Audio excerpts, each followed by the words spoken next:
কথা বলবে অবশ্যই বলবে।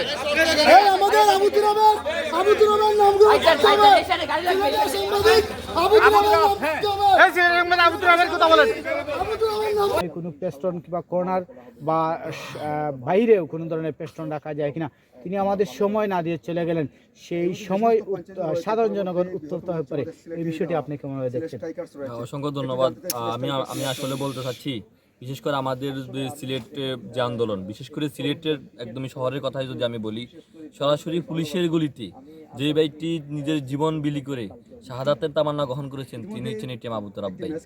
এবং বাংলাদেশি শুধুমাত্র সিলেটের জন্য নয়, বাংলাদেশের ইতিহাসে এরকম করে কোনো একজন সাংবাদিক বুক পেতে দিয়ে শাহাদাত বরণ করেছে এরকম নজর আমাদের চোখে আসে নাই।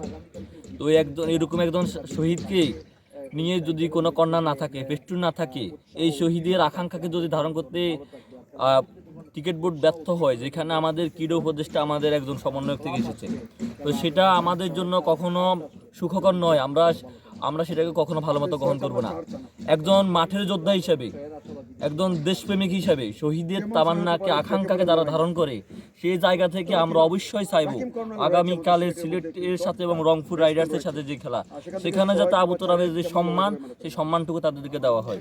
এবং আপনাদের প্রশ্নের জন্য আমি জানি না এই রাষ্ট্র কি ব্যর্থ অকার্যকর রাষ্ট্র নাকি। বিসিবির প্রেসিডেন্ট ফারুক ভাই উনি কেন আপনাদেরকে সময় দিবেন না, আপনাদের উত্তর দিবেন না? তার মানে কি ওনার ভিতরে ভয় আছে? তা আমি জানি না। আমি ধিক্কার জানাচ্ছি ওনাকে যে ওনার এখানে আমি দেখছি এখানে আর্মির ফোর্স আছে, এখানে এমন কোনো কিছু হওয়ার কথা না যেখানে উনি সাংবাদিকদের একটা মিনিট সময় যে কথা বলবেন না। তো আমি বলতে চাই, কেউ যদি শহীদের আকাঙ্ক্ষাকে ধারণ করতে না পারে, তাহলে বোঝা যাবে যে ওনার ভিতরে এই জুলাই বিপ্লবকে ধারণ করতে ওনারা ব্যর্থ হয়েছেন। আমরা চাই যে আগামীকালে এবং পুরো বাংলাদেশে জুলাইয়ের সকল শহীদদেরকে, নট অনলি আবু তোরাব ভাই, সকল শহীদদের আকাঙ্ক্ষা এবং তাদেরকে খুব ভালো মতো ওনাদেরকে উপস্থাপন করা হয় এবং স্মরণ করা হয়। আপনাদেরকে অসংখ্য ধন্যবাদ। ভাই, যদি সংক্ষেপে আরেকটি বিষয় আপনার কাছে জানতে চাই, আমাদের সাংবাদিক যিনি আশিকুর রহমান রানা লাইভে এসে বলেছেন আগামীকালকের খেলার আগে যেন সকল শহীদদের সাথে এটিএম তুরাবের ছবি, পেস্টন কিংবা কর্নার ধারণ করা হয়, এ ধরনের একটা দাবি রেখেছেন। আপনি সেই দাবির সাথে একমত কিনা? ডেফিনেটলি এটা তো আর বলার অপেক্ষাই রাখে না। দুঃখজনক, এটা সঠিক নয়। আর এটা করা উচিত ছিল হয়তো বিসিবি, আমি মনে করি এগুলো হয়তো তখন খেয়াল করেননি। আর যদি এটা করতেন তাহলে কিন্তু অত্যন্ত ভালো হতো। এবং উনি সবচেয়ে ভালো হতো দাঁড়িয়ে উনি যদি আপনাদের কথাগুলো শুনতেন আর শুনে যদি উত্তর দিয়ে যেতেন, তাহলে আপনারা হয়তো মনে কষ্ট পেতেন না। আপনাদের এই মনের যে কষ্ট বেদনার সাথে আমিও কিন্তু একমত পোষণ করি। ইমদাদ ভাই, যদি আপনার কাছে আরেকটি বিষয় আমরা ক্লিয়ার জানতে চাই, ইতিমধ্যে কিন্তু কয়েকটি খেলার মধ্যে আপনারাও দেখেছেন, আমরাও দেখছি, নিহত অনেকের নামে পেস্টন কর্নার দেওয়া হচ্ছে, কিন্তু তারই ধারাবাহিকতা সিলেটেও সেই পরিবেশ আমরা দেখছি না। এটাই তো আমি বলছি যে যদি কোনো নিহত ব্যক্তিদের কর্নার করা হয় ফেস্টুন দিয়ে, তাহলে অবশ্যই তুরাবের এখানে করা প্রয়োজন। যদি কোনো নিহত ব্যক্তিদের নিয়ে বিগত জুলাই আগস্টের আন্দোলনের কোনো ব্যক্তিদের নিয়ে করেন, তাহলে অবশ্যই এখানে তুরাবের থাকা উচিত ছিল। আমরা অনেকটা দেখেছি, অনেকের নামে পেস্টন ব্যানার করা হয়েছে, কর্নার রাখা হয়েছে। সেই বিষয়ে যেহেতু আপনি আমাদেরকে বলছেন, ধন্যবাদ আপনাকে জানাচ্ছি। তবে আরেকটি বিষয় আমরা আরও একটু ক্লিয়ার জানতে চাই, যেহেতু এখানে মাননীয় সভাপতি মহোদয় দীর্ঘ আলোচনা করেছেন আমাদের যারা ছাত্র আন্দোলনের সময় তাদের সাথে, প্রায় 40 মিনিটের মতন হবে, আমাদের সর্বশেষ 1 মিনিট সময় না দেওয়াটা কেমনভাবে দেখছেন আপনি?